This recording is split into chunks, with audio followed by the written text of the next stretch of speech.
You're listening to the Back Home Network, presented by Homefield Apparel.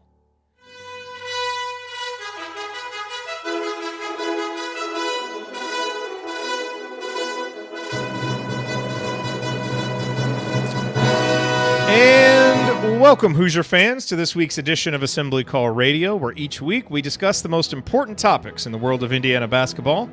This is our 307th edition of Assembly Call Radio, and it is our 964th episode overall of the Assembly Call, recorded on the evening of September 7th, 2023. I am your host, Jared Morris.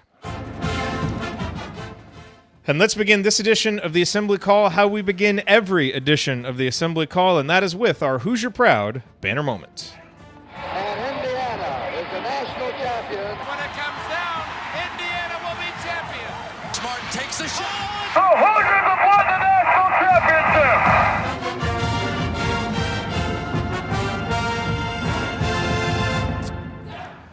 So I have a feeling it's going to be pretty easy to write next week's banner moment, since it will almost surely be Indiana getting top-flight recruits Liam McNeely, Derek Queen, and Curtis Givens, all from Montverde Academy, on campus at the same time this upcoming weekend for official visits. In fact, we'll be discussing that more later in the show.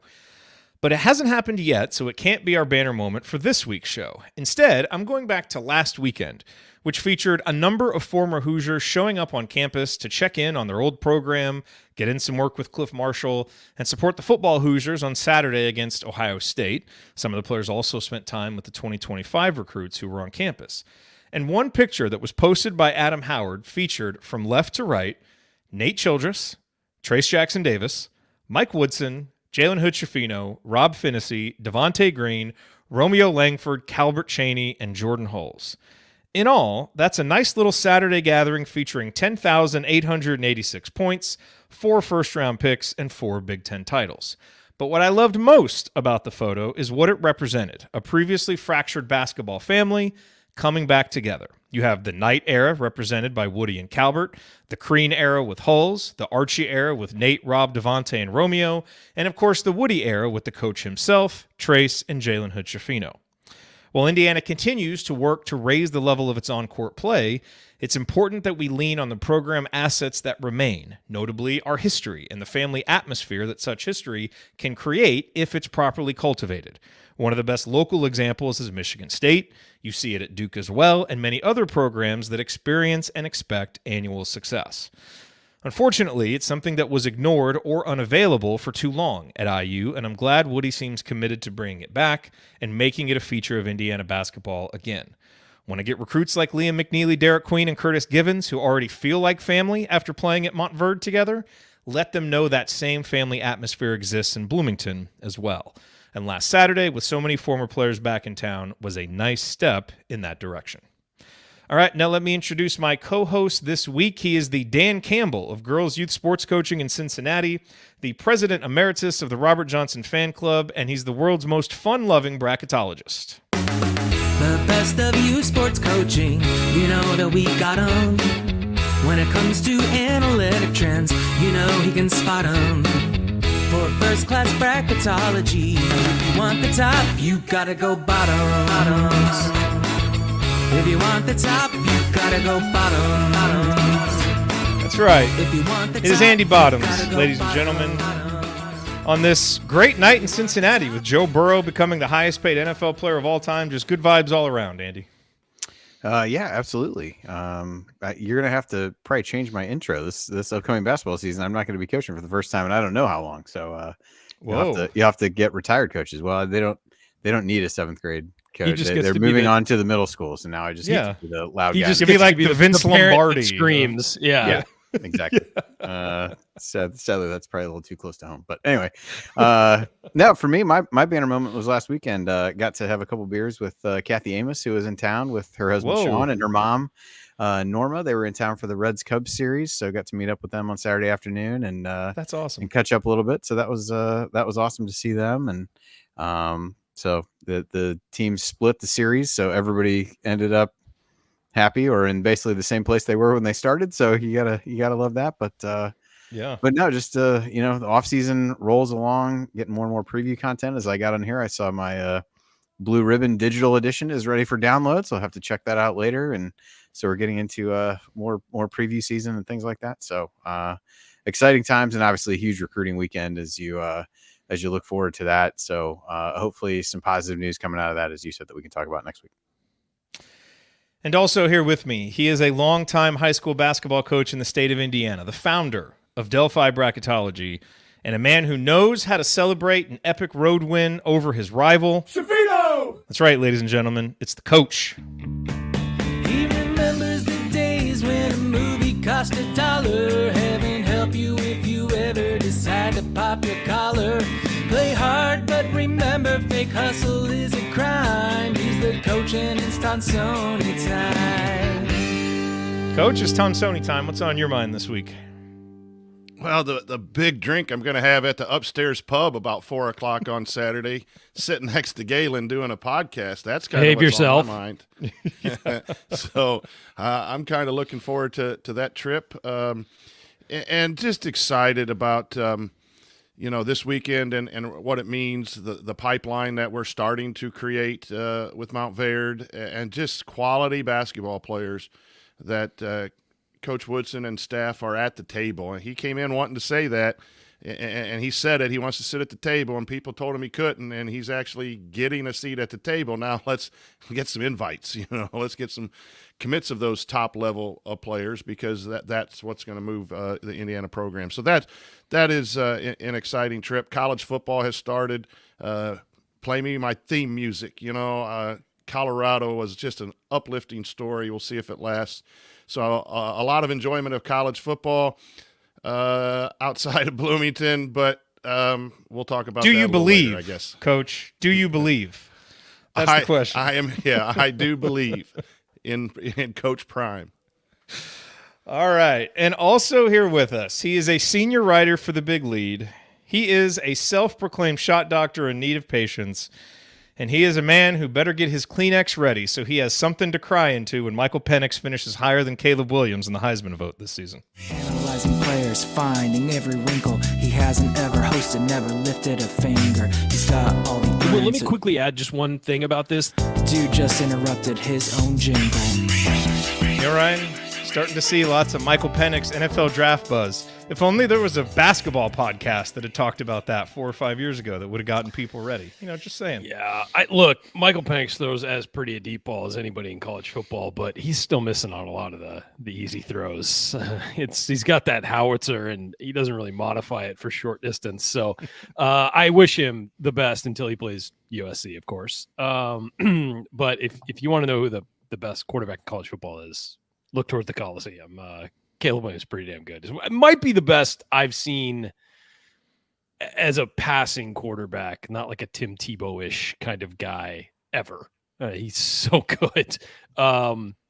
Anyway, back to the Indiana basketball podcast. I think that the recruiting weekend is huge. The fact that that Curtis Givens is also making that trip is pretty big for Indiana. And hopefully we come out of it with some positive news. McNeely and Queen they just did their visit to Kansas together, and now they're going to come see Indiana. Indiana's got to put its best foot forward, because they got to land these guys. I mean, it's getting late in the game to have, not have a class put together for next year. So most of these teams most of these programs that are still going after guys have a number of commits in the bank, and Indiana's really sort of put it until late with this class. And we talked about that months ago, that, hey, you need to start stacking some commitments, and they have not yet. So hoping they can come out of this weekend and maybe feel better about that moving forward. Yep. Okay, here's what we're going to talk about this week. We'll roll through some Hoosier headlines, then we will look ahead to that big recruiting weekend and just kind of reset it, make sure everybody understands what's happening, who the players are, and then we got a whole bunch of mailbag questions that we will answer. All of that coming this week on Assembly Call Radio. But first, let's talk about our presenting sponsor. Home field apparel, wear one for the team. Yes, this edition of Assembly Call Radio, just like all shows on the Back Home Network, presented by our friends at Home Field Apparel, where they have the largest collection of vintage IU apparel that you'll find anywhere, and it's not just IU. Pretty much every college or university you could want is represented at Home Field Apparel or will be represented soon, and you can go there and find these incredible old logos that haven't been used in years. They're printed on soft, comfortable fabrics. They last through many washings. It's just a great product. And, my favorite part about Home Field Apparel, which I've said many times, is how much they respect the traditions of the schools that they're featuring, and just of college football and college basketball in general. At the beginning of this football season, they released the big, team packs where you got like a shirt and joggers and a whole bunch of stuff. And, 2 of the 7 or 8 teams that they picked, Colorado, which obviously is having its big resurgence under Coach Prime, and Indiana, which, look, the offense, a little bit of a struggle last week, but the defense certainly was resurgent, and so that's good. And when we say that the guys at Home Field Apparel are our friends, we mean it. And Connor, next week, he's coming on the show. So if there's any questions that you want to ask Connor about Home Field and what they're doing, cue him up, let us know, and we're going to have him on here next week to talk about what they're doing, talk about IU sports, and a whole bunch of other stuff. But in the meantime, go to homefieldapparel.com and use our promo code HOME23 to get 15% off your entire first order. That's promo code HOME23 for 15% off. Again, the website, homefieldapparel.com. Wear one for the team. All right, guys, let's go through a few of these headlines. The first headline, of course, Coach, is the live podcast that you will be participating in at Upstairs on Saturday. We've talked about doing something in the fall. This isn't really like the full big version of something we wanted to do. It just didn't quite work out, but I'm very glad that we were able to get something done. And so I appreciate, Galen for kind of taking the bull by the horns and making that happen. Also, our buddy Matt there at Upstairs for helping us out with that. But you'll be there with Galen. Griffin Gonzalez will be there. Taylor Lehman, who writes the excellent Bite-Sized Bison email newsletter, which I highly recommend to everybody, will be there. And so really looking forward to that. I don't know if the plan is to record and then, make it available for people who aren't there live. We'll find that out. Certainly if we can do that, we will. But Coach, looking forward to, hearing what all happens and hearing some crazy stories from Saturday. Yeah, we'll talk a little Indiana football, recapping Ohio State and Indiana State, the game tomorrow. And then we obviously are going to talk Indiana basketball and the recruiting weekend. And, who knows who might be walking below us there at the Upstairs pub. We maybe can say some positive things and help the situation out. So it's going to be like 7:30, or it's going to be like 5:30. Coach is going to be like hanging over the balcony. Liam, Derek. As they walk by. No, it's going to be, I love you, Derek's mom, because she wants him to come to IU. Probably scare him away. That's great. All right, our next story, and guys, let's be serious here for a moment because this is a tough one. The Empire Classic tip times were announced. Indiana plays Sunday, November 19th, Ryan, at 1 o'clock Eastern time. It's a pre-noon tip for you, and we all feel terrible. Honestly, I don't mind. For the team, it's afternoon, so I'm good with that. I mind the the noon tip. The 11 o'clock local tips or the... Yeah, that's what I mind. I don't mind the team, getting it afternoon. I mind that when I'm up at 8 on a Saturday to watch a 9 o'clock game in the morning, like that. No, that's wrong. There's something wrong there. 1 o'clock. I'll be awake for a couple hours. So 1 o'clock, the game will start 10 o'clock your time. I would say it's an NFL Sunday, Ryan. You'll be up anyway. Don't worry about it. It's fine. Oh, yeah, that's true. No, but I do hate the noon tip because I feel like everybody's always cold. I feel like it's not the normal warm-up for guys, and I feel like it's forced to be that early. I get that there are television reasons for all of these things, but you get a really crappy product usually for those early tips. And I don't know why you'd want to put that on television if both teams are, tight, cold, and all that stuff. So that's my problem with it. It's usually just not fun to watch. And Indiana traditionally doesn't play very well in those for whatever reason. So, I'll be fine with the 1 o'clock tip their time. That's fine. Let it go. Good. So it's IU UConn Sunday the 19th at 1, and then of course the next day, then the third place game will take place at 4:30 Eastern. And the title game will be Monday night at 7 o'clock Eastern time. The winner of IU UConn will play the winner of Texas and Louisville. for which the will be Empire Texas. Classic, which will most likely be Texas. Yes. Yes. In other news, I don't know if you guys saw this, but the National Bobblehead Hall of Fame has unveiled 2 Bob Knight bobbleheads, which led to the press release that included this statement, which is, "We're thrilled to be honoring my father's legacy with these limited edition bobbleheads in collaboration with the National Bobblehead Hall of Fame and Museum," said Pat Knight, the son of Bob Knight and founder of Knight Legacy. "I think these bobbleheads are a great tribute to my dad's legacy and the passion that he had for basketball and life." That sentence really just threw me for a loop, and I had to read it like 15 times. Incredibly awkward. I get what they're doing. It's cool, and a lot of people have bought them. But I think these bobbleheads are a great tribute to my dad's legacy. And the fact that one of them is him throwing the chair just takes that last statement and just takes it right over the top. Yeah. So to be clear, I will probably buy these. So I'm not saying I don't like them. The Padres, does the chair bobble? Does it wobble? No. You can. What they should have done is they need a bobblehead with the game face. Remember the game face press conference where he's doing all the faces? You need a bobblehead that changes the face every time. No, is the chair detachable? It's because the Padres the Padres have Ha-Seong Kim as a second baseman, and every time he rounds first base, his helmet goes flying off. It's a thing. Every time they can't make a helmet that fits him, and they've tried a number of times. So his bobblehead, the helmet is detachable. And so they should do that with Bob Knight's. It's just have the chair spring loaded so it just shoots out when you hit it. Yeah, with a string on it. You can reel it back in and fire it out. Yeah. That's great. So anyway, those are there. You can check out Bob Knight Legacy and buy those. It's a limited edition, so I don't know how many there are, but they make great gifts, obviously. And look, we all love Bob Knight, so anything to honor Bob Knight is cool. Let's see, future schedule information. So this was via reporting from Nicole Auerbach of The Athletic. At this time, it is unclear whether the conference is going to stick with 20 games, 20-game Big Ten schedule, or alter the schedule either with more games or a flex scheduling model. So not a ton to discuss here, but just kind of something to flag that as we, of course, prepare to add all these teams to the Big Ten, we have no idea yet what's going to happen with the schedule. You would think that would be something they would. You figured that would be something they'd sort out before adding all of these teams, but no. Ryan, you get the big bag of money first. They're too busy counting the money. Everything later. Yeah, it's true. Sorry, you're going to be busy with that for quite some time.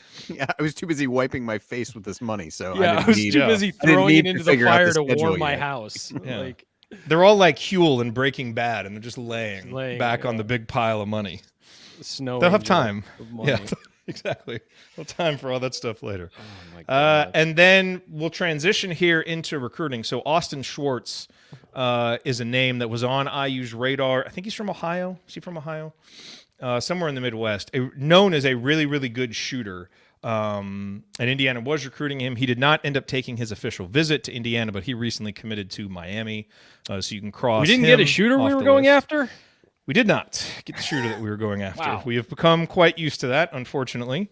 But hey, Liam McNeely, very good shooter. Curtis Givens is a good shooter. So there's other shooters here that we were going after. But Schwartz was really, that is his number one thing that he does is, be a spot-up shooter, good off the, on off movement as well. But he's going to Miami.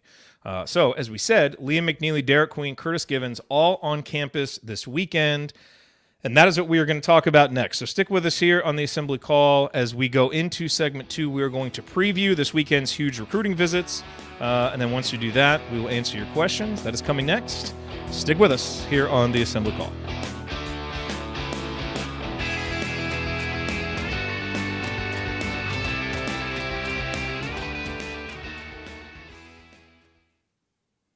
Boom. And hello, everybody. Nice to see you all here live.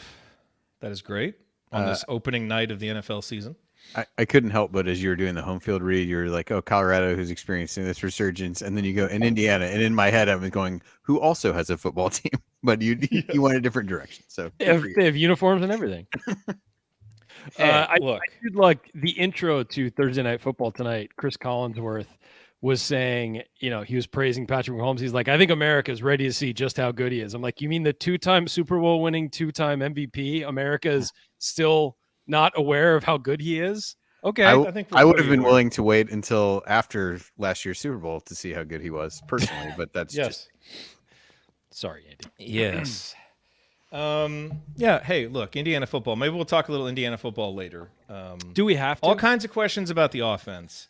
I was really impressed with the defense, though. I have to say, the defense has some dudes. Well, I will That could say be a that. fun unit to watch. So I'll say this: I agree, and I think they have some really good players. But Ohio State looked terrible offensively too, and you could say like some of that is Indiana's defense. Yeah, I agree. think it was a combination of It both. was a combination, but I also think that like they just don't have a quarterback this year that's on the level that they're used to having, and I think that's the big problem with them. That's an issue, but also both those quarterbacks were top 50 recruits. They You were. have I just Marvin think Harrison, who's renowned as like the best receiver prospect in decades. Yeah, no, they're. I think that the thing is they have talent. They're just not there yet. Like C.J. Stroud when he took over was ready to take over. You know, all those other guys when they played were ready to go. Those guys did not look good. No, I think Indiana's defense did have something to do with that. Absolutely, It helped Ohio the State just doesn't look defensive good. coordinator was at Ohio State last year too, so he kind of knew some things that might have given them trouble and put that into the game plan, which is good to see that a coach, actually had a game plan to compete against the other team on the other side of the line of scrimmage. I was impressed with that. I mean, you use every advantage, Yeah. Yeah, I will tell you that people here in, I love it when Coach Ohio, gets coldly sarcastic. Yeah. It's great.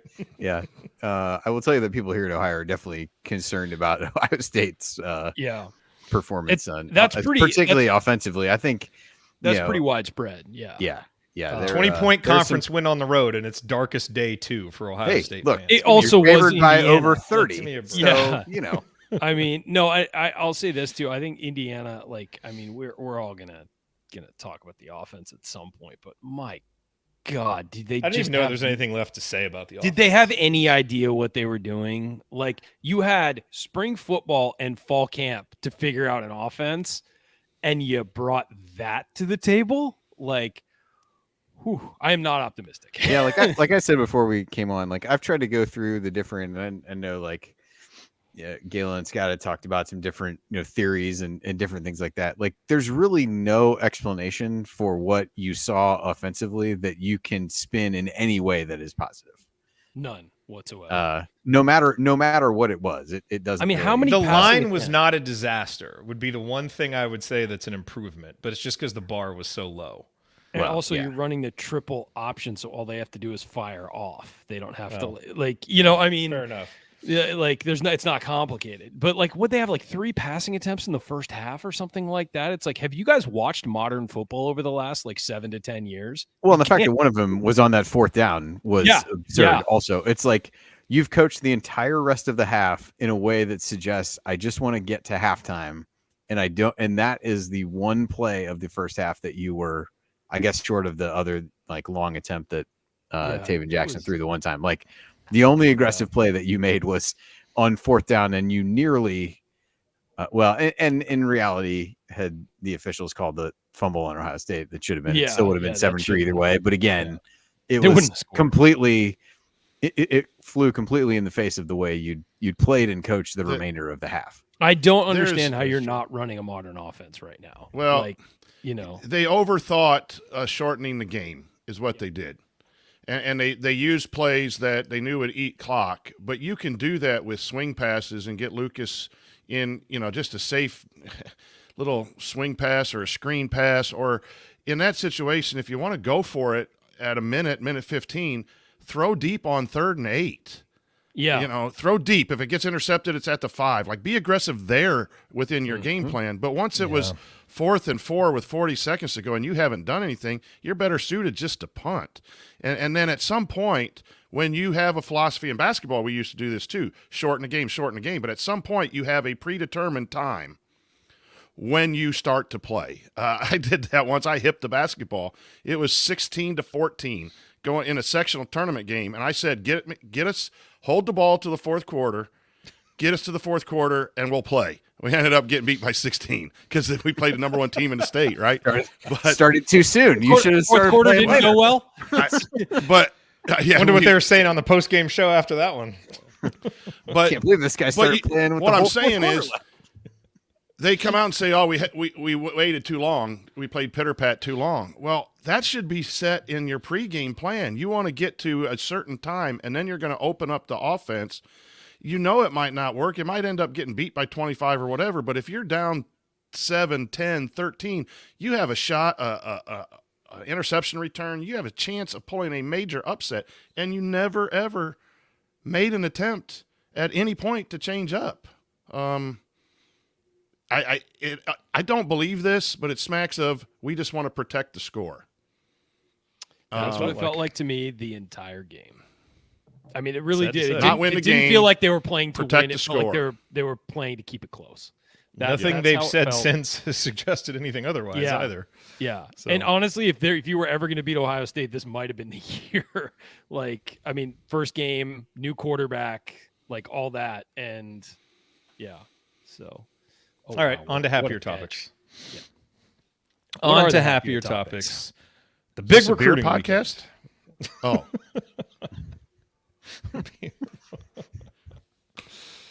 beer reviews by the Assembly Call staff. One of these slow off seasons. All right, here we go. Hey guys, it's Gene Steratore, CBS officiating analyst and retired Big Ten basketball official. You know, I have never listened to the Assembly Call, and to be honest, I don't intend to. But if you listen, make sure you ignore anything Ryan says about officiating. He's really good from the seat of his pants, but I wouldn't trust him on the court with a whistle around his neck. Time has proven him wrong on virtually everything. Take care. We'll talk soon. All right. Thank you, Gene. Still waiting for that talk soon. We need to talk soon with Gene one of these days. I'm Jared Morris here with Coach Brian Tonsoni, Ryan Phillips, Andy Bottoms. Gentlemen, we are on the cusp of one of the biggest recruiting weekends really in recent Indiana basketball history. Obviously, there have been very important recruits who have come. You can just think of the big recruits Indiana's gotten in recent past, and obviously their official visit weekends were huge. But it really feels like there's a little bit extra riding on this one. You know, given, Ryan, what you said about Indiana not having a commitment yet, you know, the coaching staff really, you know, they kind of looked at the 2023 class and didn't put in as much effort on the 2023 class as some other schools because I think they didn't like the talent as much. They figured we'll go in the transfer portal and let's really lay the groundwork for 24 and 25. We're a new staff. You know, we're a little bit behind on these 2023 kids. Let's lay the groundwork with this group. And that's fine. You know, for me, that was a very defensible decision to make, but now you got to start landing guys. And so a lot of work has been going into this weekend, which, as we mentioned before, features Liam McNeely, a 6'6" wing from Texas. He just took an official visit to Kansas. He has another one scheduled to the University of Texas coming up. It was originally thought when Chris Beard was there that, you know, Texas was kind of the early leader. Beard is now gone, and Indiana has done a lot of work to the point where every recruiting person that you talk to suggests that Indiana is way out in front on McNeely. It guarantees nothing, but it does mean that Indiana is sitting in a very good position as Liam arrives in Bloomington this weekend. He's the number 9 overall prospect by 24/7, number 8 in the 24/7 composite. And just to give you an idea, when he got done with his Kansas visit last weekend, I looked at the Kansas visit on 24/7. There were two replies on the post 3 hours later. So obviously Kansas fans aren't that invested in this recruitment. But Brandon Jenkins from 24/7 said at the moment, I would say all signs point toward Indiana in this one. And Michael Swain from the Kansas board said, I'd second that. So Indiana enters this weekend in a very good position with Liam McNeely. His teammate at Montverde and very good longtime friend Derek Queen is a 6'9" center from Baltimore. He is a below-the-rim center with just incredible skill and touch and footwork, can just do so many things, and is a ridiculously productive basketball player. He recently took an official visit to Kansas as well. He has others scheduled to Maryland and Houston. This one does seem, you know, like a bit more of a, you know, a tight battle. Queen is number 7 overall by 24/7 and number 10 by 24/7 composite. And then the third player in the mix is Curtis Givens, a 6'2" guard, can be a lead guard, can play off the ball. He is from Memphis. He's visited LSU and Georgia Tech. He's number 54 overall by 24/7. And it sounds like he actually reached out to Indiana to kind of up the recruitment a little bit. Indiana has been in on lead guards like Boogie Fland, who they're still expecting an official visit from later on. They had Jaden Mustaf in for an official visit. He is committing soon. It won't be Indiana. And obviously they went hard after Dylan Harper. But Givens wanted to be recruited a little bit harder, and so Indiana did. And so he's a guy now coming with his Montverde teammates for this visit. And, then like we said, Boogie Fland coming in October. Honor Boateng is visiting on September 29th. But, Ryan, to your point earlier, things are looking very good with Liam. I think everybody kind of looks at him as the first domino that can fall and help get other guys in the fold. But this is a big weekend that, at a minimum, Indiana's got to get one of these guys to commit. Not necessarily right now, but, by November, the early signing period. And really for this class to be what Indiana needs, you probably want to get 2 or 3 of these guys and then either Fland or Boateng, and really kind of have all the hard work Indiana's done pay off with a top 5 class in the country. Yeah, I think that this is incredibly important given how some of the other recruitments have played out, and where you're at with some of the other guys. This is the one that's been circled for months. I mean, I know the date wasn't set for months, but you knew these two guys were going to come together. The Queen and McNeely. Now you've added Givens, but this has been a focus for a long time, and you have to knock this out of the park. Like, absolutely crush this weekend.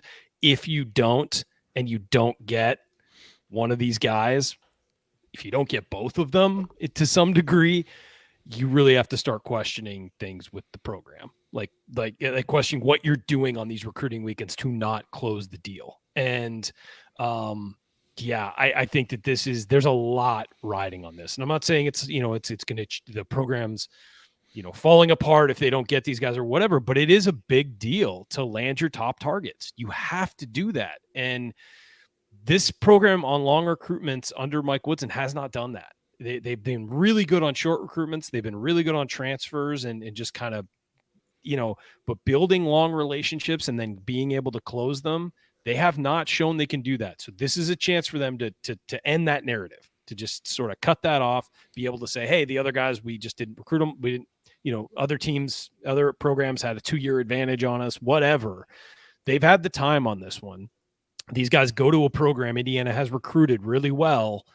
These guys are interested. They want to go. There's indications they want to play together. Gotta close it. You have to close it and leave them no doubt when they leave campus that this is where they're going to school. Yep. And Andy, to Ryan's point, because he's right, Indiana has struggled in some of these longer recruitments, and they've really been successful in the short ones in the spring, like Mbako and Tamar Bates and Malik Renew, where guys decommit and you can swoop in. This is really the first class where they've had the chance to go through the full cycle of let's lay the groundwork when they're young. Let's get them in for unofficial visits. Now we do the officials, because they really didn't do that with many 2023 guys. And they were a little bit behind anyway. So it is true what Ryan says, that they haven't succeeded as much in these longer recruitments. But this is also, I think, the first opportunity to really see it play out with, them being able to go through the full cycle with a recruitment. And so that's another reason why, it's really important that, they do well, because I think, Andy, if you want to be a program that considers itself a top 5, top 10 program, which is where we all want to get, those programs, when they really focus on guys, they don't get them all, but they get a pretty decent amount of them, and that's now what Indiana needs to show that they can do. Yeah, it definitely is. When you compare it to other classes that they've had, like you said, this is the one that's been the most complete and the most reflective, maybe by their own choice with their thoughts on on last year's class, I guess this the class that's enrolled this fall. And so, I think it will be a little bit telling as to, what they're able to do, and does the approach that they've taken when given a little bit more time, as opposed to some of these, we talk about the short ones. This is really the first kind of long-term one, and the others maybe in the middle, where you struggle to do what you wanted to do. And so I do think it'll be interesting. And I think what you look for is if you're able to get some combination of McNeely, or Queen, or I guess Flan, but I know that we're talking a little bit less about him. But you can kind of get a couple of centerpiece guys, and that gives you a lot of flexibility about what you want to do around them. Those are really the cornerstone guys that they've wanted and they've really invested in. And so what that allows you to do, if you're able to get some of those guys, is you can be a little bit more selective about who you want around them, whether that's other freshmen or guys that you think, or positions that you think you might want to look at in the portal or different things like that. I think it allows you a degree of flexibility going forward for where you want to spend your time for that class. That if you look at it the other way, if you don't get those guys, there might be other guys that you'd be happy to take, but you might have bigger holes that you now have to fill in a different way. Because you didn't get these, top 10 type guys that you really have put in the investment for. So I think a lot of implications on a variety of fronts, dependent upon, to a certain extent how things play out this weekend, but ultimately, what these guys decide, because to your, point you made before, probably not going to walk out of this weekend getting a commitment from verbally, but at least put yourself in that position and set yourself up to be able to be a little bit more choosy as you go through the rest of the process with this class. So, Coach, let's say that, Liam and Derek and Curtis Givens, they're on their visit. They go out with the players on Saturday. They're hanging out doing stuff, and their parents wander over to upstairs and decide to take a look at this podcast that's going on. Oh, it's going to happen. They hear you. No pressure, Coach. They hear you referred to as Coach, and say, Mr. McNeely comes up to you after, say, "Oh, you're a coach, so you've been paying attention to Mike Woodson. Well, you know what my son does well. Why would he be a good fit in Mike Woodson's system?" What would you say to Mr. McNeely?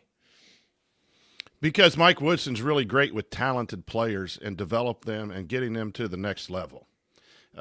He is going to take what your son does, and he's going to utilize it for Indiana, but he's also going to put your son in a position to, reach his dreams of playing in the NBA. He's been in the NBA.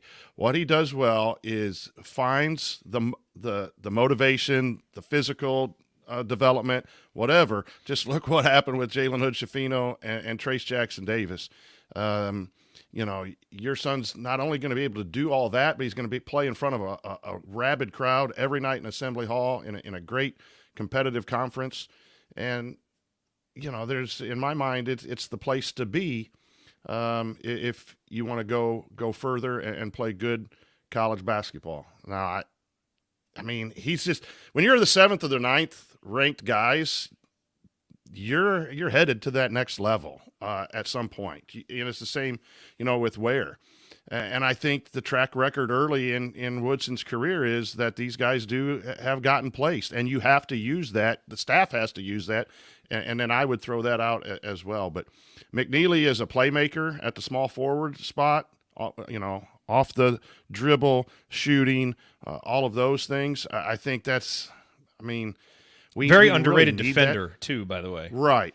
We need that. Queen skills. He's not the rim protector that we've been used to, as well as the offensive player, but he has just unbelievable touch and vision as a post player. And I haven't watched a whole lot of Givens, but yeah, it's just a great atmosphere. I mean, how many people are sitting here listening to us talk about, basketball on a 4:00 on a football Saturday? It's a tremendous place for a tremendous program. Send your kid. Here's $10. I can do that now, right, with NIL? I'm sure $10. Let me buy you this AMF. It's a great drink. Yeah. Assembly call NIL. Here's $10. Guys, come on. That's all I got in my wallet. So one thing I want to mention on Curtis Givens, he's obviously a guy we haven't spent a ton of time talking about yet, but I know Tony is going to feature him in IU Film Room tomorrow. So, for those of you who are in the community who have a subscription to IU Film Room, you'll get that tomorrow. If you don't have a subscription, go to iufilmroom.com. You can sign up. It's $5 a month. You can go back and see Tony's in-depth breakdowns of Derek Queen, of Liam McNeely, of Anor Boateng, Boogie Fland. These guys that Indiana's really going after. And Givens, he's is the guy he's going to feature next week. The thing to know about Givens, I think when you see him written up, a lot of times he's described as a point guard, but he can play both guard positions and actually has played a lot of off guard through his career.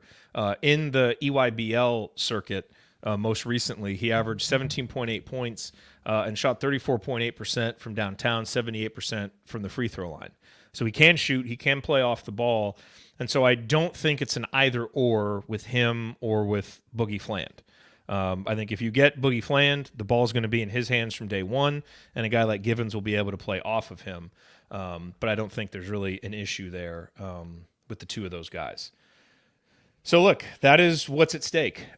Huge weekend. Do you guys have any other thoughts? I know we've spent a ton of time talking about these guys. And again, if you want to know more about their games, there's obviously lots of free highlights you can get. But if you want Tony's breakdown, I highly recommend the IU Film Room because he's really done a great job of breaking down each player's strengths and weaknesses. But I just find it interesting that Givens has reached out and kind of recruited Indiana in a sense, wanting to get involved. If that is a match, and you have to trust the staff to wonder if he is a match, obviously you bring him in for official visit.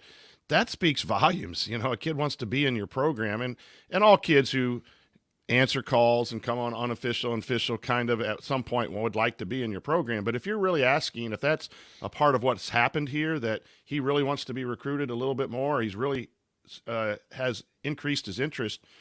If things go well, that's a good sign too, because I did sell the NBA side to Mr. McNeely. You do want to play for Indiana and win for the Indiana community.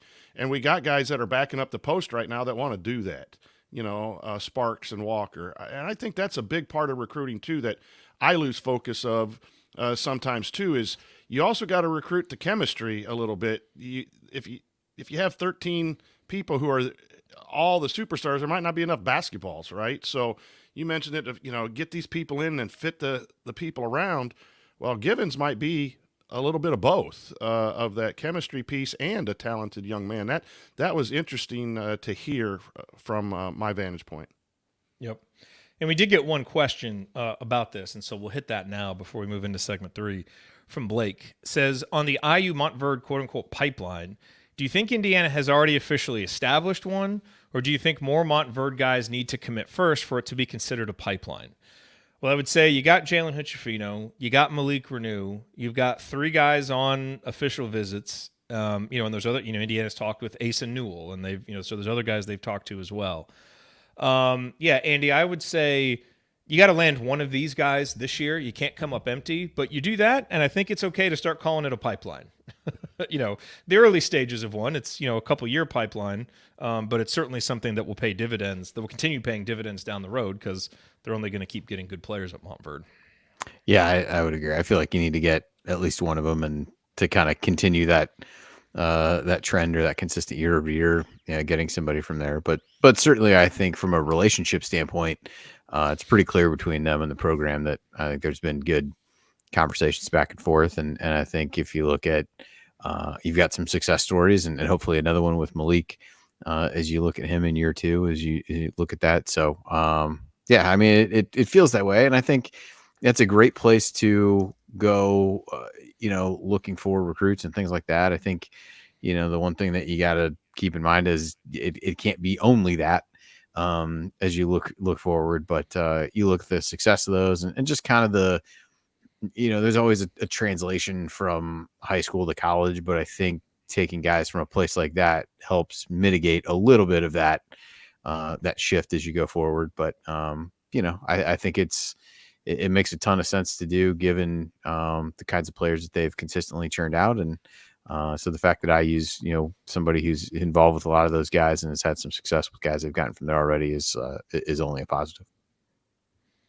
Ryan, did you want to one thing I wanted to say too is this isn't, I think with the world now, when you're recruiting these kids and you're recruiting that program, it's not just about getting them out of high school, because, hey, one of these guys may choose to go somewhere else, decide it doesn't fit him, and the transfer portal is a big thing now. And so, you're putting your best foot forward, maybe not for now. I mean, not with these 3 that are coming in this weekend, but I just mean in the future, and you're recruiting that program, and that helps you long-term in other ways as well. And so I would say that there's no downside to recruiting that program as hard as they have. Yeah, you're putting a lot of eggs in that basket, but you're also seeing a ton of talent out of that program. So, yeah, I definitely think that yeah, you're right. You guys are right. You have to land at least one of these guys this year to keep that going. But at the same time,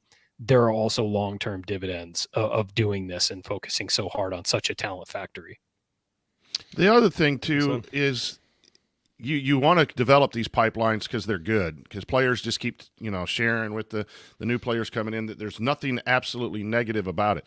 But you also got to be able to go elsewhere too, because what happens if there is a class that from Mount Verde that doesn't?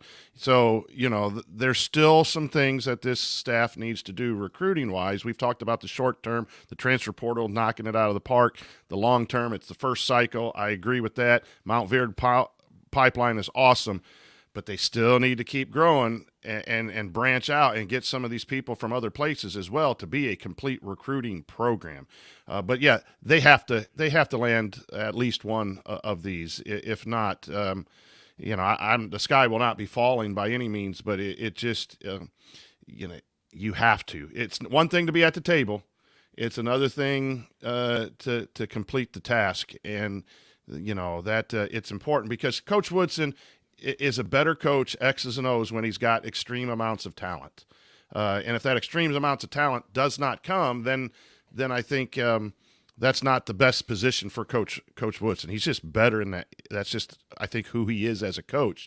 He needs to land these guys. And I believe he will. At least one of these three will be in an Indiana uniform. Coach, I want you to go on record right now. In the unlikely event that one of these recruits commits before the event Saturday at 4 o'clock, will you buy a round for everybody at Upstairs?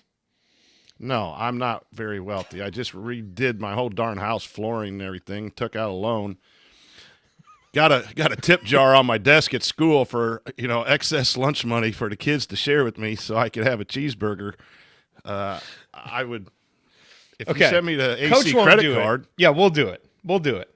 I mean, probably not going to happen, but if it does happen, we'll buy a celebratory round for everybody on Saturday. So just keep your eyes peeled for that. Okay, coming up here on Assembly Call Radio, we got a bunch of fun questions, wide range of questions, some sports, some not, exactly what you want to do in the off season. So let's answer them next. Stick with us here on the Assembly Call.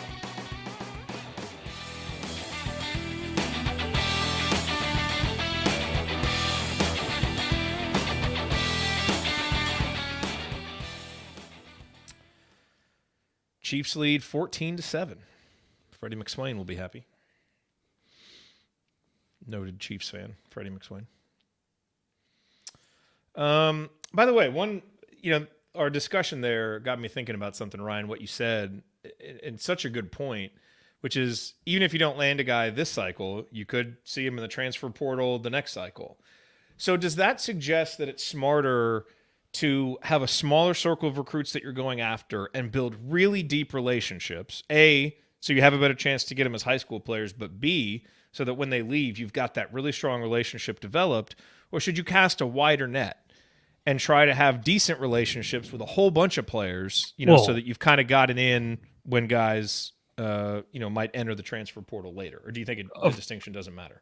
I think you need to do I think it's fine to do both. I mean, I think you need to cast that wide net, but you also need to, that's the thing is there's no limit on the time you can spend. I mean, there's a certain amount of phone calls and all that, or interactions, in-person interactions you can have, but you pick your group, but you maintain relations with as many people as possible, because you may have to go to your seventh option to get your roster filled out. I mean, you don't have guys you wouldn't take on your list, but you may have to drop low, and then you might have to work harder developing that guy. You know what I mean?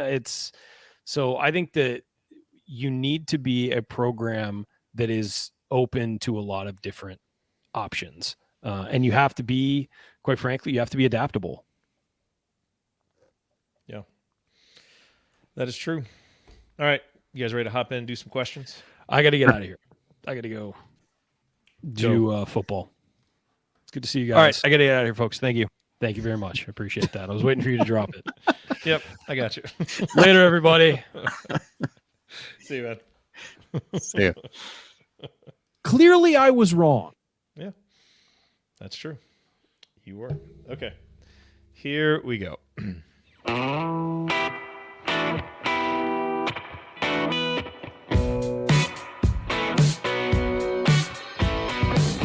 What's up, y'all? It's Devontae Green giving you the green light to watch Assembly Call after every IU game. Just don't listen to their opinions about shot selection. Remember, you miss 100% of the shots you don't take. Go Hoosiers. Thank you, Devontae. It was awesome seeing Devontae back in town last weekend. Like I said, in the banner moment, it was just great seeing guys who span different, eras with different coaches back together. That's what we have to get back to. So glad we saw it. I'm Jared Morris. Ryan had to bounce to do some NFL stuff. Coach is here. Andy's here. And it's time for our mailbag. We've got questions from our private community. We've got questions from Twitter.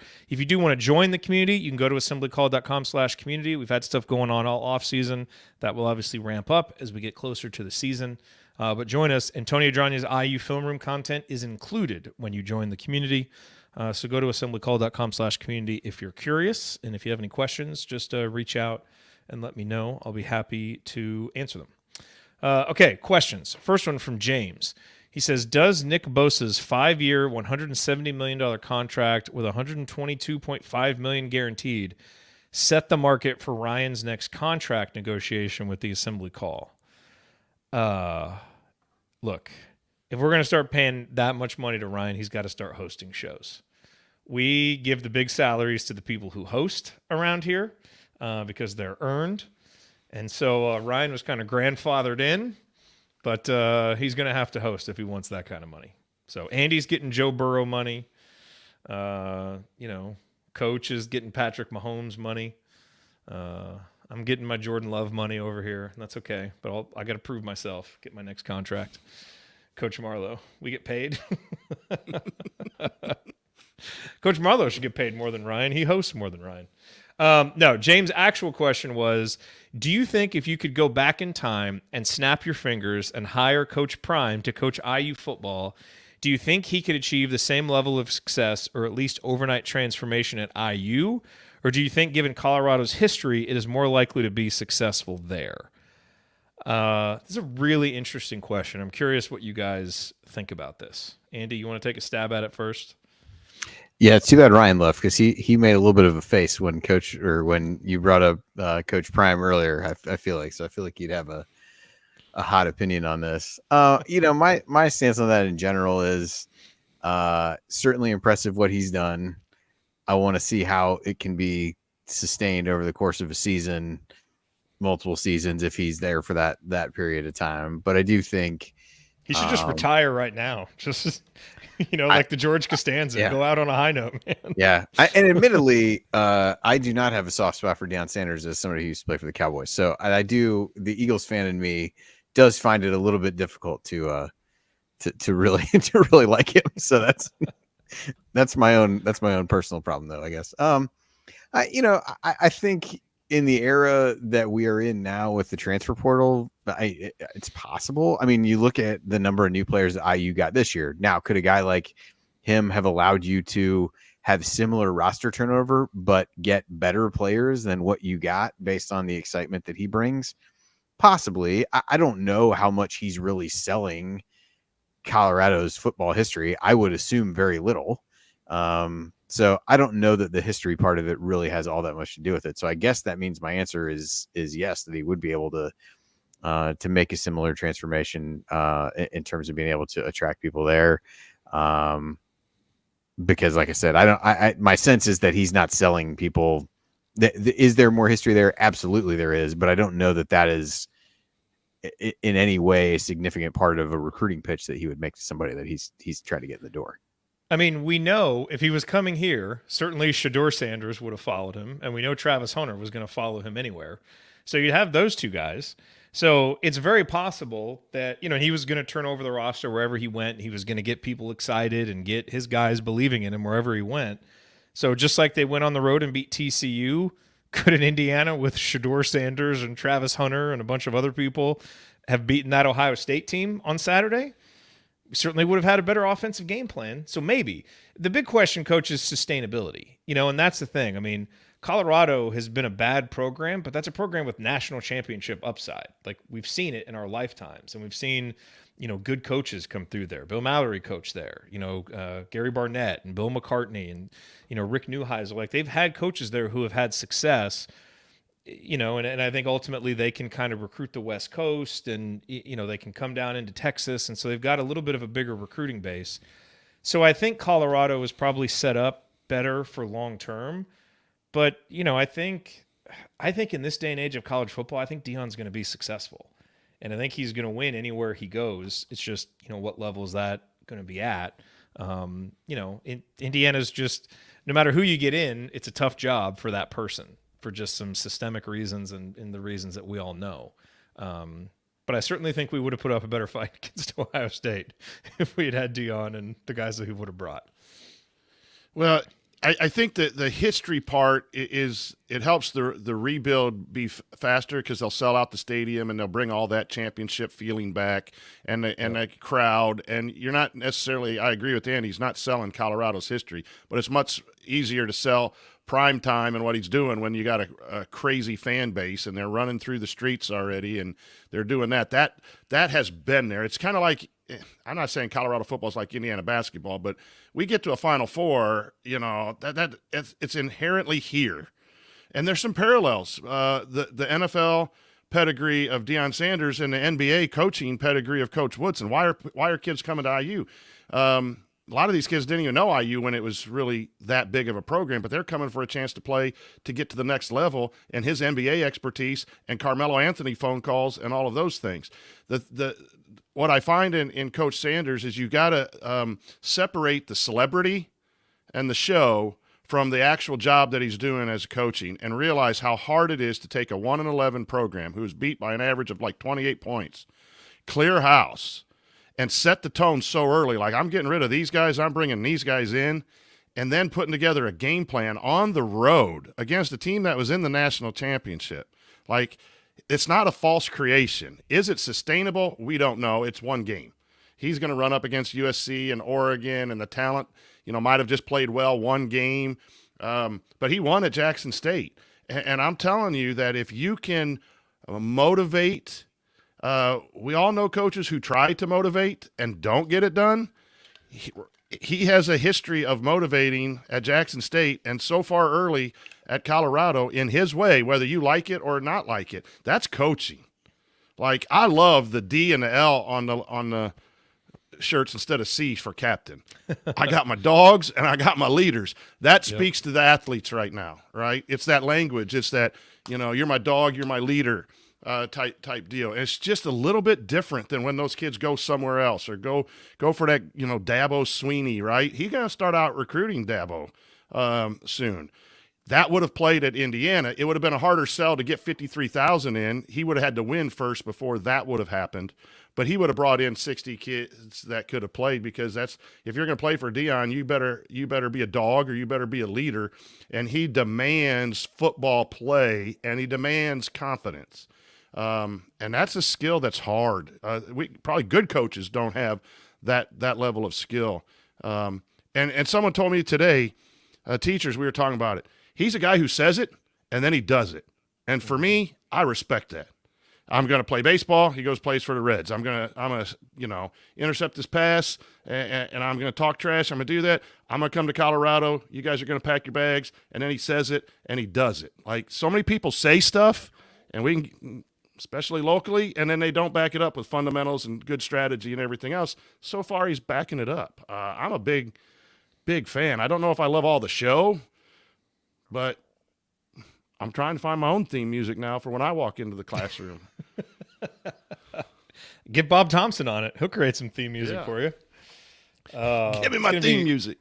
He's getting the alums ready. Man, my dad was so excited to get out there to Fort Worth and go to the game, and he's going to the alumni events and posting pictures on Facebook. Yeah. He hasn't posted about Colorado football in 10 years, and he's all excited about it. It's no nonsense. And that plays. That would play wherever you go. It's no nonsense.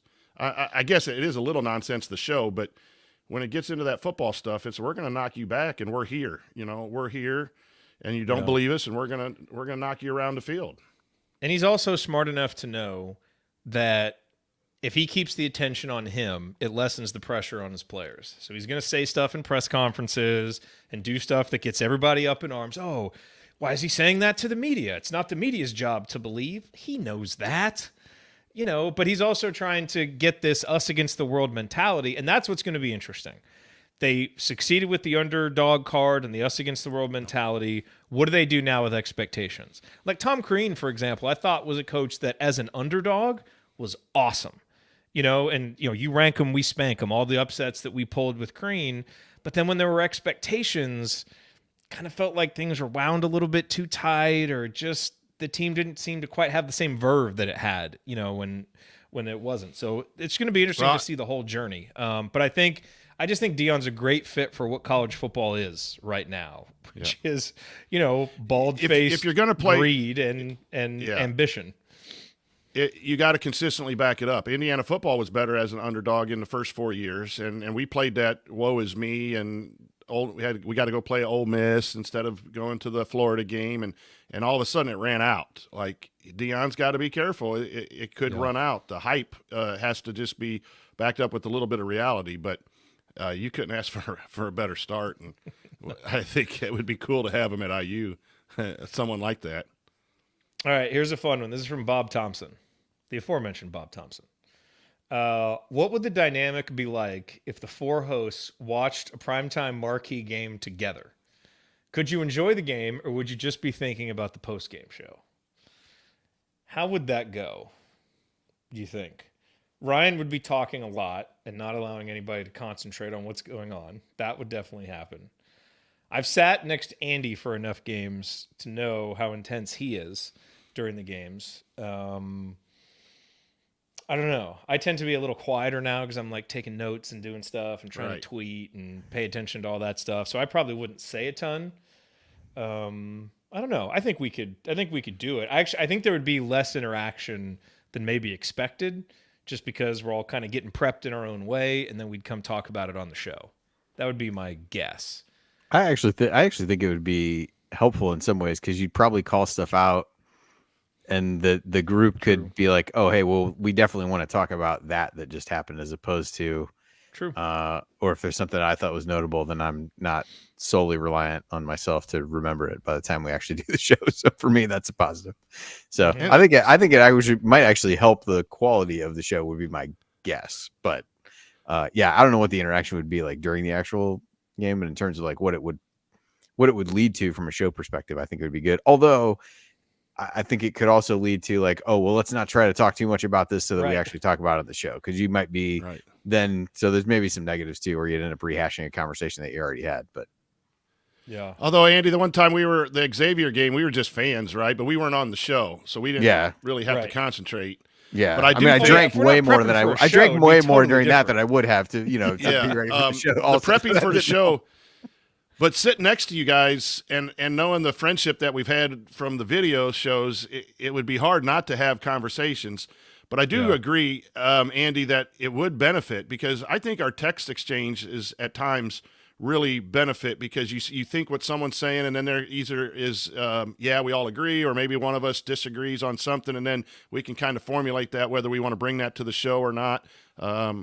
So we already do that a little bit from afar. We're not next to each other, but the in-person thing, I think, would be, we're not together that often.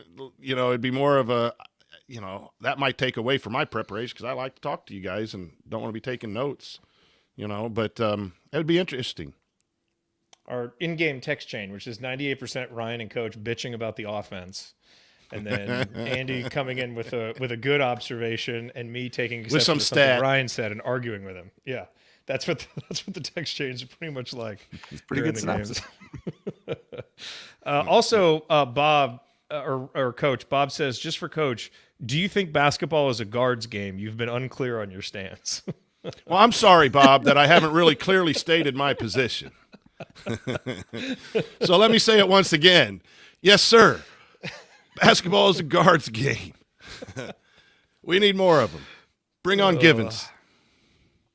That's right. That's funny. More guards. Okay, Wayne Bob, asked, how did you do on the trivia, Bob? Wow, we got some trash talk. Wow. One of my favorite parts of that was the text that Bob got from his dad during that just said rough night. That was among the highlights of that show for me. That was great. Bob is awesome. All right. Wayne says, I recently watched a video on how Damon Bailey's career as a player was quote-unquote stunted. The channel asserts that Bailey would have been better off going elsewhere than IU. I had never considered this, so was curious your quick thoughts. He linked it here. I've watched this YouTube video before. This is always such a difficult question because it's like, okay, where else was he going to go? What was that situation going to be like? How much better of a and this is the issue with Damon Bailey. It's like, how much better do you want his college career to be? He was awesome, and he was part of some great teams, and he was a key member of all of those teams whose game shape-shifted based on what the team needed. And he's top 10, top 15 in all these categories. So I know he didn't win like National Player of the Year and didn't have a big NBA career and all that stuff, but I don't know, man, for the expectations that he had coming in, I think he basically fulfilled them. I don't know what more you could ask for. And, now maybe if for him personally, the experience wasn't as fun because of the pressure and that kind of stuff. And I don't really know. He very rarely gives interviews. And so I'm still a little bit unclear on kind of how he feels about that stuff. That would be the one thing that might make me feel differently. But from a basketball standpoint, I don't feel like his growth was stunted under Coach Knight. I mean, Coach Knight knew how to coach great players, and how to put teams together that made sense. And Damon got better every year. Obviously had to fight some health issues and stuff, but I don't know. Again, if you get into some personal stuff, and maybe there's something there to be revealed, maybe it's different. But from a basketball perspective, I have a real hard time with that argument. I don't know. Do you guys feel differently? Coach? I think you're spot on because that's how I was prepared to answer it. Unless the pressure and playing just up the road from home was a lot that he would have benefited, but stunted the game. I don't know. I didn't watch the video. I actually think the motion offense that Coach Knight run was really good because he wasn't a point guard. He wasn't a huge athletic, jump out of the gym lob guy. And that motion offense put him in position to get open shots, to put the ball on the deck, to score in the lane, which is what he did a lot in high school. So I think from a basketball standpoint, the offense really fit his style of basketball as opposed to a fast-paced, UNLV, North Carolina, something like that. I don't know where he was recruited on that. But he was one of those guard-forward types in college where, he did a little everything in high school. Coach Marlowe reminds us that he started at center and played low post sometimes, and then and to transition to major college basketball, I don't see where he was stunted other than, like you say, if there was some personal wishes that he would have done something else. So I don't necessarily buy that. Yeah, it's hard to isolate or decouple the whole recruitment and all of the attention that he got before he even stepped foot on campus from what actually happened, right? Like, so could you say, well, if he had all the attention on him from a recruiting perspective, but then decided to go someplace else, like I mean, maybe that's, to a place that wasn't as emotionally invested in him for that long, would that have been good? But I think that speaks a little bit more to the personal part that you mentioned, that I think that could have been something, but I don't know. Yeah, it's hard to think about, if he goes someplace else, does he maybe score a little bit more? Maybe. But from a team success standpoint, which he always, I felt like, is at least my recollection is, that was always something that was at the forefront of things that he talked about, whether it was even going through his high school career, and was, at the very least said the right things in that regard in terms of, wanting to be on successful teams. And if you look at it that way, man, it's hard to argue with some of the teams that he was a part of. So yeah, I didn't watch the video either, so maybe there's a little bit of context that I'm lacking, but yeah, I think the reasons that I would say maybe he could have benefited have not a lot to do with basketball when it really boils down to it. Well, as John says in the chat, Damon's bad knees stunted him. Yes, I would agree. I mean, that hurt him, more than anything. But great career, great Hoosier, and certainly we're glad that he came here. And I don't really, again, and I remember watching that video, and I don't recall being very compelled by the argument that was made. Let's go with this question from Martin Hillary. He emailed this to me earlier today, and it's a really good one. It says, lots of talk about how we need the sophomores to make a big step up from their freshman years. Who in the past has had a sophomore step forward that we would like to see this year's class mirror? My answer is Tom Coverdale. He went from a deep sub to significant player between his freshman and sophomore year. That's a good one. And so I was going to, go through, kind of team by team and start looking at these, and actually found more recent examples than I remembered. And I think, a few of them are relevant here for guys like, CJ Gunn obviously is a shooter and a scorer. So he needs to take that jump in terms of shooting and scoring. Caleb Banks' jump is a little bit different. I mean, obviously he needs to bring some offense, but I think his jump will really be more defense and disruption. And obviously you want the scoring to come, but that's a little bit less critical for him than it is for CJ. So let me read out a few of these, and I think you'll be able to kind of see both guys and how they might fit in here. So Armaan Franklin had a big one. He averaged 3.7 points and shot 26% as a freshman, and then averaged 11.4 points and shot 42.4% from three as a sophomore. If CJ Gunn could do something like that, it would be incredible. But Armaan played a lot more minutes as a freshman than CJ did.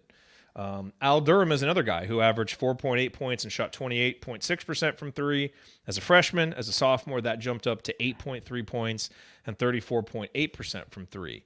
That one I think is probably a little bit more relevant. Now Al played a lot of minutes as a freshman too. And so he and Armaan, Armaan was ranked around 125, 130. Al was down in the 200s, and CJ was ranked, kind of in that 130, 140 range, wherever he ended up. So those are somewhat comparable, but again, both and Armaan played a lot more minutes as freshmen. OG Anunoby obviously had a big jump from 4.9 points as a freshman to 11.1 as a sophomore before he got hurt. Troy Williams, 7 points as a freshman, shot 20% from three-point range as a sophomore, jumped to 13 and 46.2%, although, he was a top 50 recruit, and so you kind of expect a jump like that from that kind of guy. Yogi obviously had a big jump, but that's not really comparable. He was a McDonald's All-American point guard who jumped from 7 points to 17.3 with the big exodus that happened after 2013.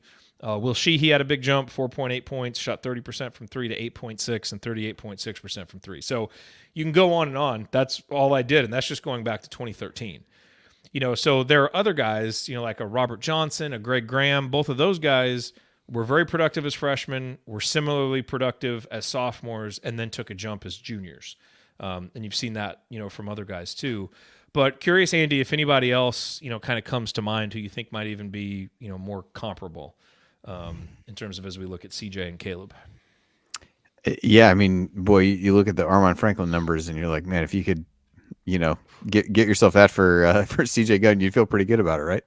I'll take the Al Durham. If CJ can just shoot 34.8% from three, I'd lock that in right now. Yeah.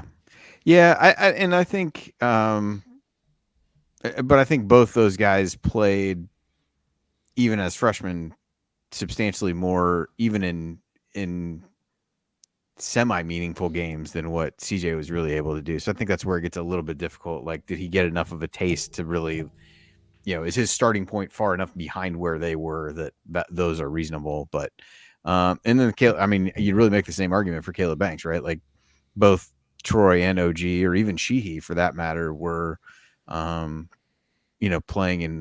in more situations, even if limited time, more kind of high pressure situations than he really was. So, even if you look on the, the quote unquote low end of that with a Sheehy, that would be a huge jump for him. But yeah, I mean, there were probably more, as you said, maybe more candidates to pick from than I might have initially thought. And quite honestly, with a couple of these guys, I was actually surprised that their freshman year production was what it was. When you look at it here, so I think some of them started from further along maybe than what I would have even thought. And the thing, Coach, that jumped out to me, especially when I looked at Armaan and Al, is how far our rosters have come.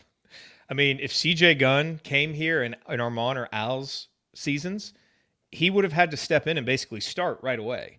And a guy recruited in the hundreds is not a guy who's supposed to come and have an impact from day one. They're supposed to do what CJ and Caleb did last year, which is get some spot minutes, kind of get your feet wet, Then you develop a little more as a sophomore, and then you're a major contributor as a junior or senior. That's what the path is supposed to be. And we're in a position where we might need a little bit more from CJ than we want as a sophomore, but he's not even expected to start, right? He's got Trey there. But man, we were just trying to push a boulder uphill, having guys like Armand and Al who were fine players. And I think, it's not a criticism of them. They were just asked to do too much too young with the expectations at Indiana. So I do think it is a sign of how far the rosters have come, how far the talent has come, that we can have what I think is a much more reasonable conversation about CJ than I'm sure we were having about Armand and Al. Yeah, the interesting, those comps and the growth that those guys had. It's the old saying that everyone says, the best thing about freshmen is they become sophomores. And it's timing. I've said it over and over again. It's not a question of when those two are ready to play major minutes and contribute. It's when. It would benefit Indiana if it was in November, but I do believe in them regardless of what their early play is going to be. Where the roster situation I find to be fascinating is true is we really don't need major contributions. We just need a good, productive 16 minutes, 15 minutes, whatever their role is going to be carved out, to come in and play some solid defense, to get some rebounds, to hit some threes, depending on who we're talking about. And so that's not that far-fetched to say they're going to make that improvement from freshman year to sophomore year, to go from very limited run to just now, substitute time. But that's important. It's important for foul trouble, for injury, and all of those things. And if they do have, Al Durham-like improvement numbers, that's pretty good for your seventh man, sixth man, whatever slot those young men will be in.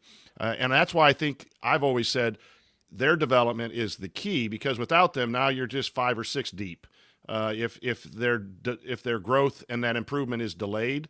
So the question that I have with your numbers is, was the jump for some of those guys because they played major minutes? Yes, you don't want them to play those major minutes, as you said, but how much growth do we see from someone who got a lot less minutes than Armand and Al Durham and everything on the court their freshman year? But yes, I still will say that a lot of our success, our ceiling or breaking the ceiling, wherever we define that, is hinged on that quality depth coming in for those reserve minutes.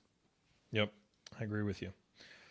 Okay, let's see. The Hoosier author says, why do recruiting rankings for certain players vacillate depending on the school to which they commit?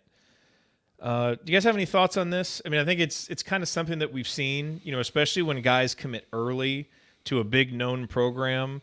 It does kind of seem to lock their ranking in. Now, maybe if they just have a disastrous, session at one of the live sessions or whatever, that can change. But, look, I think so. He says why. Well, the why is because the people who are ranking are humans. And all humans are, limited by our brains, which means that we are, our thoughts a lot of times are dictated by our cognitive biases. So, you have the anchoring effect, right? Where, okay, this is a top 10 guy. I've seen him. He's committing to Duke. This is a top 10 player. And even if he's not playing like that, your initial impression is a hard one to change. And so you have this confirmation bias where you're looking for the good plays and maybe you're overlooking the not so good ones, where if you were looking at this guy with fresh eyes instead of with all the baggage that he's got now because he's a Duke commit and blah, blah, blah, you might be able to look at him more objectively. So the answer of why, that's the answer of why, because it's humans ranking, and, humans are, we are what we are. We know, the good and the bad.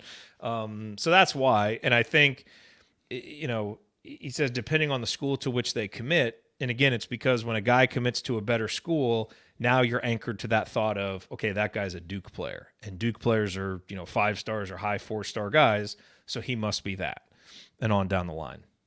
Is there any other explanation besides that one, Andy? No, I think you said more eloquently what I was thinking, which was, in some of these cases, I think it's hard as humans to say, look, they see something in this guy. Maybe I'm missing something in my evaluation of this player. And maybe, to your point, it forces you to take a different look at him and things like that. Because, such and such school wouldn't normally recruit somebody who's ranked in, here or something. So I don't think it's anything nefarious by any means. I think it's just a matter of, kind of the human element that you talk about and trying to position your view while also looking at how others in the, quote unquote marketplace, as it were, would look at somebody. Yeah, and I'm sure there is a human element. A lot of these guys who are recruiting analysts have friends who are coaches, relationships with coaches. And if one of those assistants they have a good relationship with just got a commitment from maybe a borderline 5-star guy, you don't want to be the one that knocks him down because this is your boy and it's good for him that he got a 5-star commit. So, and that stuff, it may be working subconsciously, not even consciously, but we all do that. We can try to be as objective as we can be. And I think it's just a great practice as we get older to understand cognitive biases and try to be aware of them and try to be upfront with what our biases are so people know them, and try to work around them as much as possible. But you cannot ever completely get rid of it. You just can't. Our brains aren't wired that way.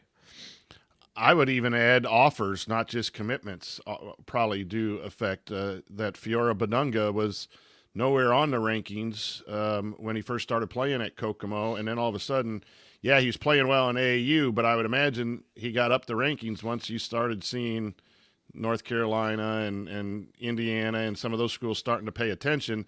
Those analysts do a good job, but it's not an exact science. And when you have so many talented players across the nation, I mean, you just do.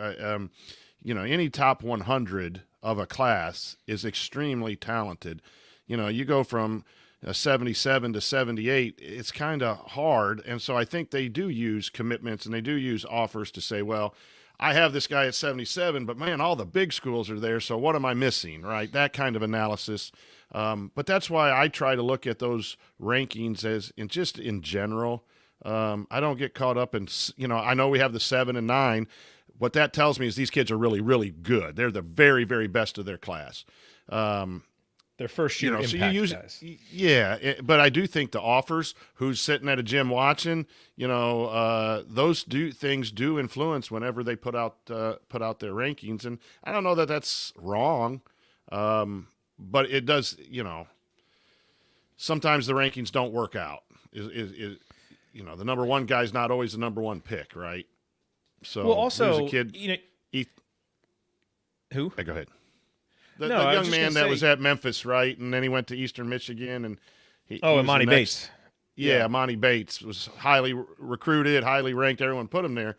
And he didn't pan out. Now he's trying in the pros to make it. So it's some not guys build a big science. early impression like Amani Bates, but then as other guys catch up physically, like I remember, way back in the day. Do you guys remember Shea Cotton? I just remember that name. I mean, I used to just devour all recruiting lists. And I think it was Shea Cotton who just had this huge reputation because he just out-muscled everybody when he was young. And then once everybody caught up to him, I think he ended up going to UCLA and didn't quite have the impact, that people thought. Yeah.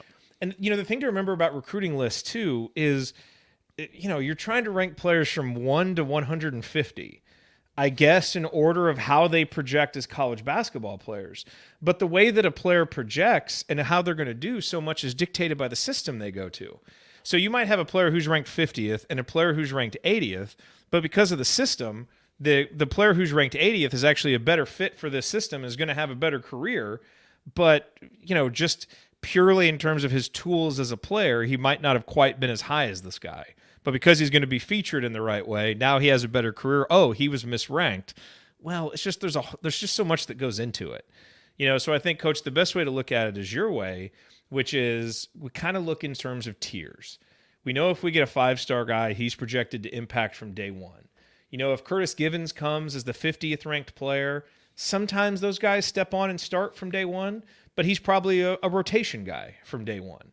And then when you get guys that are in the hundreds, they're guys you want to look at a little bit more developmentally. And if they pop in year one, like OG at the end of his freshman year, well, you've struck gold, but that's probably not going to happen. And so you just got to keep it in perspective like anything else.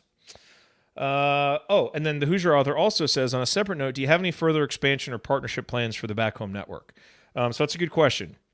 One thing we have in the works is getting a website up, which will compile all of our shows and make it easy to kind of find them and listen to them.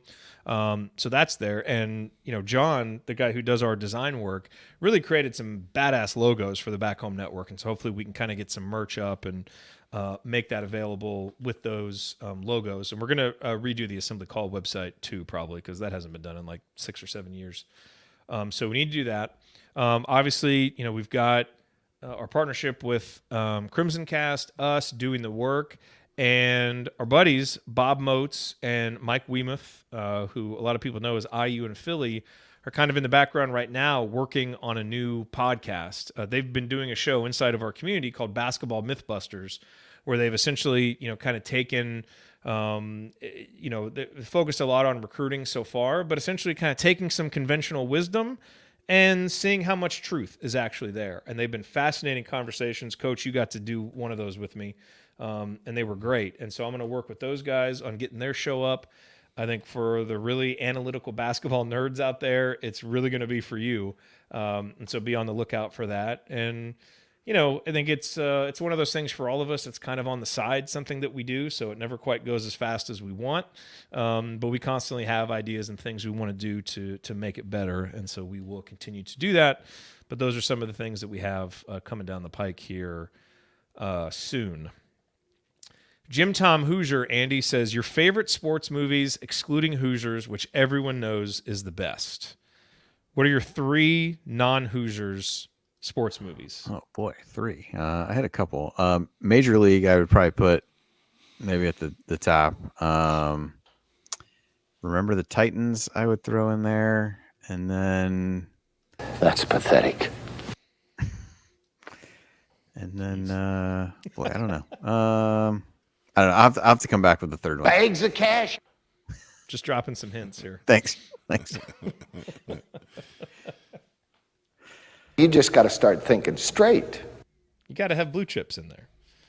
It was like a documentary about college sports long before. I need to rewatch that. It's been a long time since I've seen that. Sure. Blue Chips gets a bad rap, and I will admit. So here we talk about cognitive biases. I fully understand. I have an irrational emotional attachment to Blue Chips because of being around the program in '93, and it was so cool when Nolte's there, like watching Bob Knight at Assembly Hall, and then of course Indiana's featured in it. And then you got Matt Nover there, so I was primed to love this movie, and I did, and I still do, and I think Pete Bell's speech at the end is just it's a great commentary on college sports that has only proven more true ever since. So I'm tired of Blue Chips getting a bad rap. I know it's not a perfect movie by any means, but it's really good. And I think for an Indiana basketball fan, there's even more reason to like it. So I'm throwing Blue Chips in mine.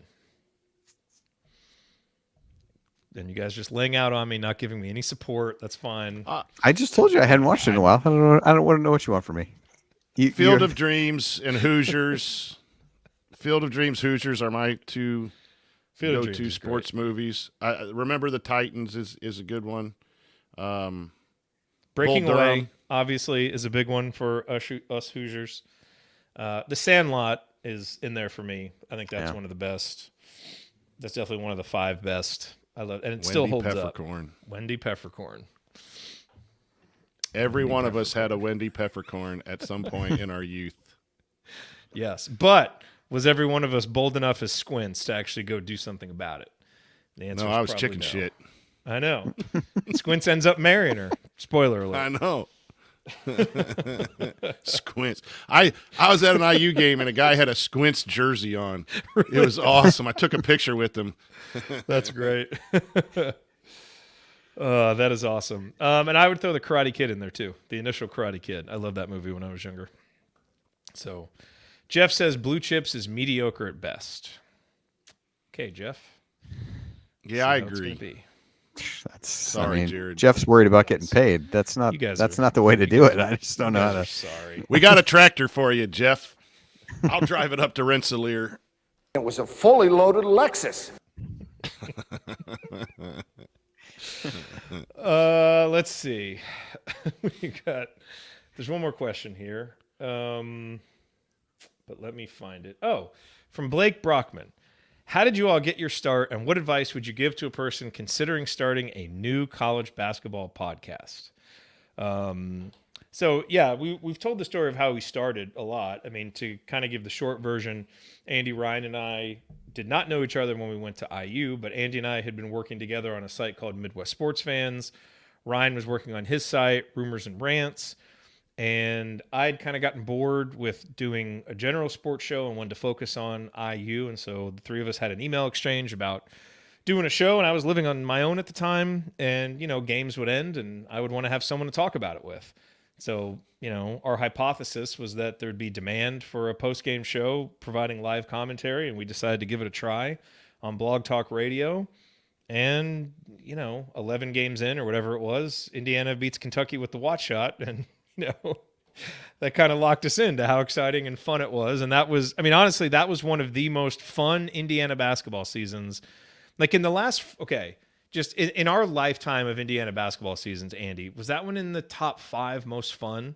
Not most successful, but just most fun, given what had preceded it in those 3 years, kind of how unexpected it was for us to be that good. You got Cody Zeller, then you got this upset victory over Kentucky. Like, I'd have to really go through and look, but if it's not top 5, it's definitely top 10, just in terms of pure joy and fun. And that was the first season that we did the show.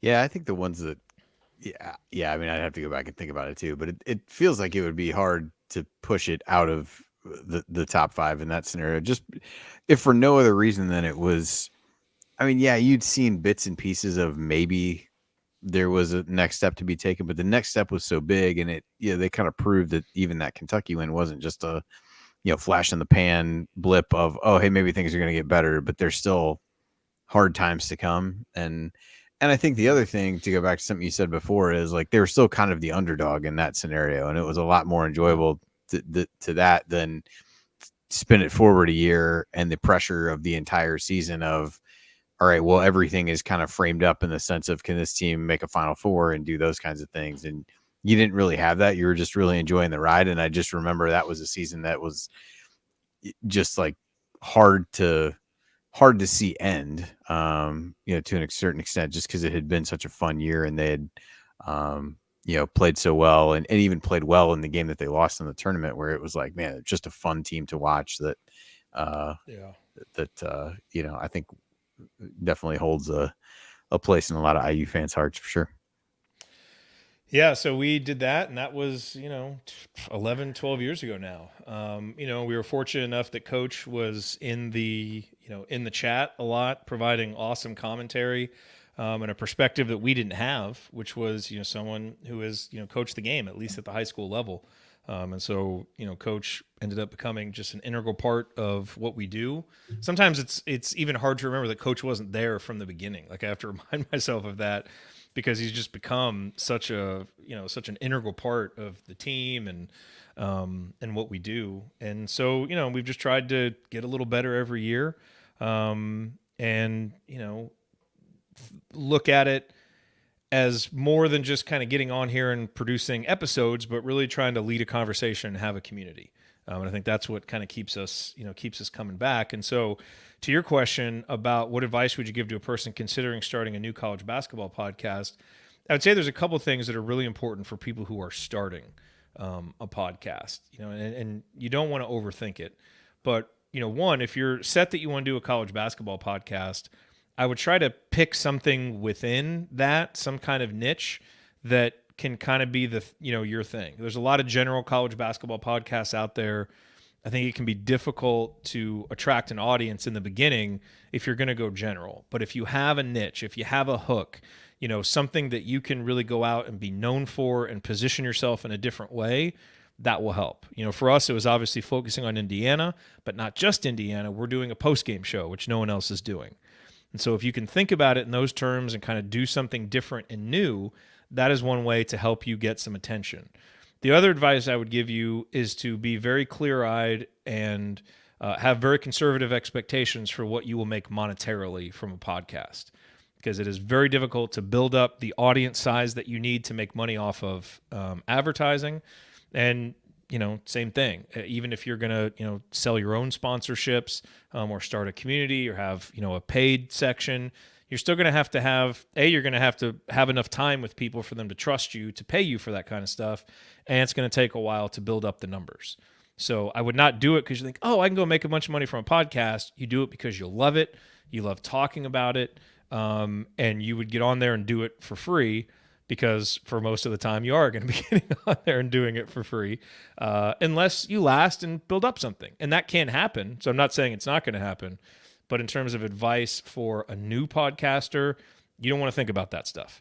It's a good way to get discouraged and stop right away. You want to think about finding an audience, serving that audience, and really enjoying it while you do it. Because if you don't enjoy it, it's not going to last, and then you're not going to be there for your audience. And I think the thing for us that has helped is we genuinely love this topic.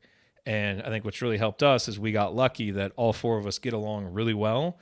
And really, like, to me, especially these off-season episodes, like, what we talk about is kind of immaterial. I just want to get on here and hang out with my friends and talk for 90 minutes about sports, and we try to have something useful, but it ends up being much more about that. And that, I think, is when you know that you have something good.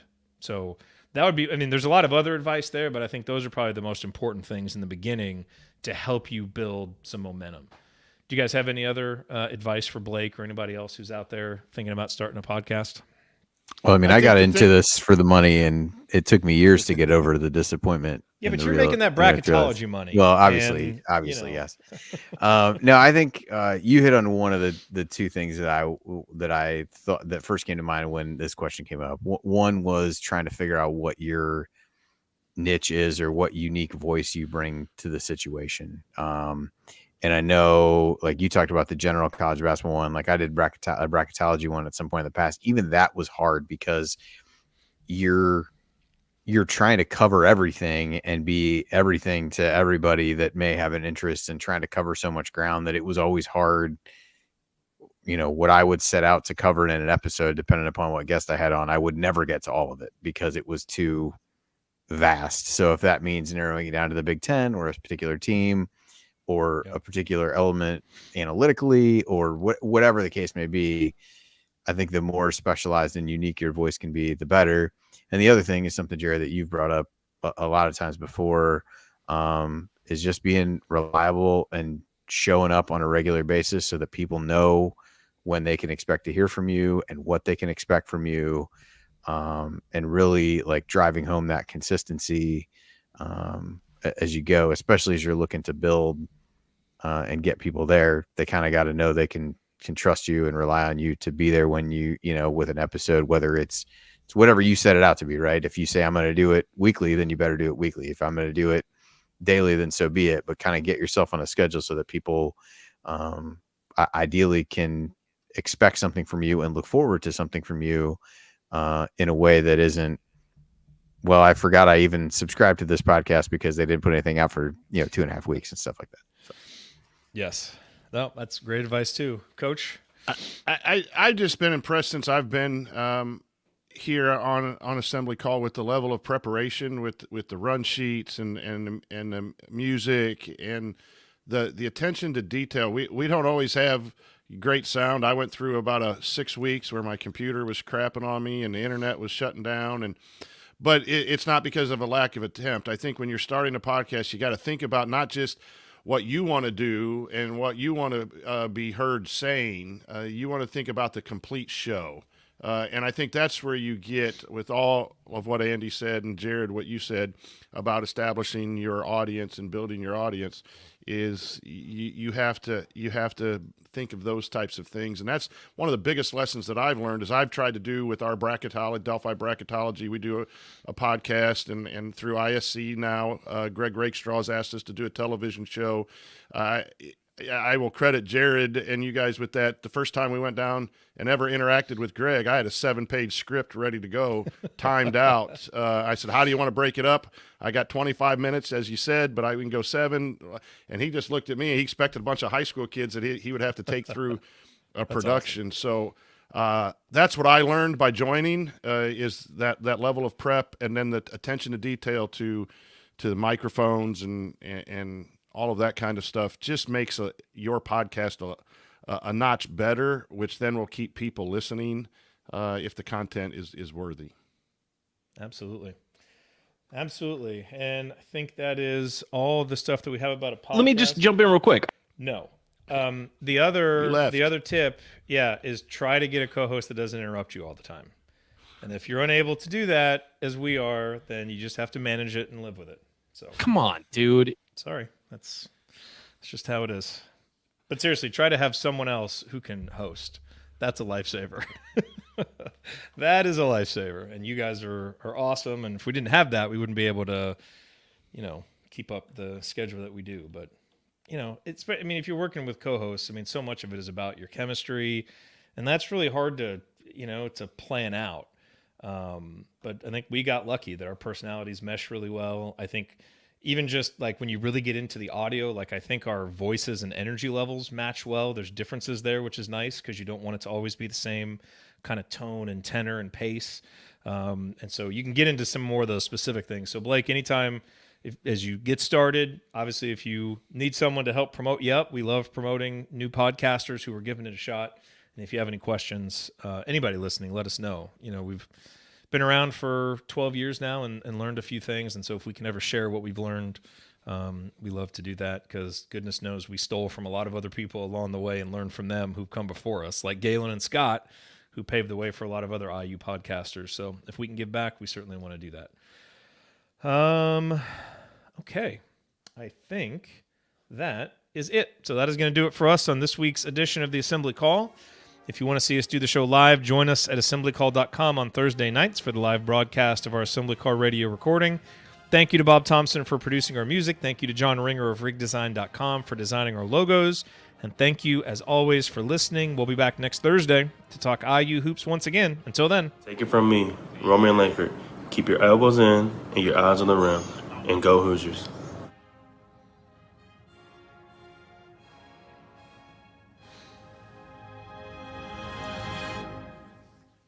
Thank you. Thanks for coming out. San Diego chicken. Here I come. This is Don Sony. And there we go. All right. All right. Go watch some football. Yep. Looks like we got a nice little Good game. night, everybody. Yeah, it looks close. So. All right. All right. Sounds good. Good Have a catching good up one. with you guys. And we'll talk soon. Cool. See you guys. Right. See you. Bye, everybody.